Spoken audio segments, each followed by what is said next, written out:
கிருஷ்ணகிரி மாவட்டம் கம்மம்பள்ளி அரசு உயர்நிலைப்பள்ளி மாணவ மாணவிகளின் அசத்தலான சாதனை. 2024ஆம் ஆண்டு நடைபெற்ற 10ஆம் வகுப்பு பொதுத் தேர்வில் அனைத்து மாணவர்களும் தேர்ச்சி. முதன்முறையாக 486 மதிப்பெண் பெற்று பள்ளி அளவில் செல்வன் சென்றாயன் அவர்கள் முதலிடம், 485 மதிப்பெண் பெற்று செல்வன் மணிஷ்குமார் அவர்கள் 2ஆம் இடம். இவர்களின் மதிப்பெண் பள்ளி வரலாற்றில் முதன்முறையாக தனி முத்திரை பதித்துள்ளது. 474 மதிப்பெண் பெற்று செல்வி கீர்த்தனா அவர்கள் பள்ளி அளவில் 3ஆம் இடம். தேர்வு எழுதிய 78 மாணவர்களில் 51 மாணவர்கள் 400க்கும் மேல் மதிப்பெண் பெற்று சாதனை. அதில் 21 மாணவர்கள் 450க்கும் மேல் மதிப்பெண் பெற்று சாதனை. பள்ளி வரலாற்றில் முதன்முறையாக கணித பாடத்தில் 5 மாணவர்கள் 100க்கு 100 மதிப்பெண் பெற்று சாதனை. அறிவியல் பாடத்தில் ஒரு மாணவர் 100க்கு 100 மதிப்பெண் பெற்று சாதனை.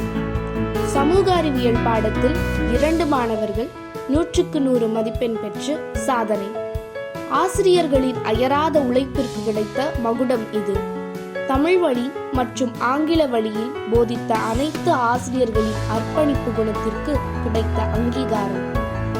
சாதனை படைத்த மாணவர்களை தினமும் காலையில் 5 மணிக்கு எழுப்பிவிட அதிகாலை அழைப்பு வசதியை தந்து பெற்றோர் ஆசிரியர் கழக தலைவர் வழிநடத்தியுள்ளார்.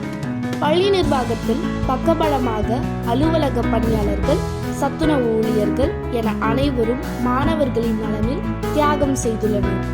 அனைத்திற்கும் அச்சாணியாக திருவரசு தலைமை ஆசிரியர் அவர்கள் அனைவரையும் வழிநடத்தி கிருஷ்ணகிரி மாவட்டத்தில் கம்மம்பள்ளி அரசு உயர்நிலைப் பள்ளிக்கு தனி அடையாளத்தை பதித்து வருகிறார். ஆகவே பெற்றோர்களே, தங்கள் பிள்ளைகளை கம்மம்பள்ளி அரசு உயர்நிலைப் பள்ளியில் சேர்த்திடுங்கள். கட்டாயம் தங்கள் பிள்ளை சாதனை படைத்திடுவார்கள். என்றும் கல்வி பணியில் பெற்றோர் ஆசிரியர் கழகம், பள்ளி மேலாண்மை குழு, ஆசிரியர் பெருமக்கள், அலுவலக பணியாளர்கள் மற்றும் சத்துணவு ஊழியர்கள். அன்புடன் திருவரசு தலைமை ஆசிரியர் அவர்கள், அரசு உயர்நிலைப்பள்ளி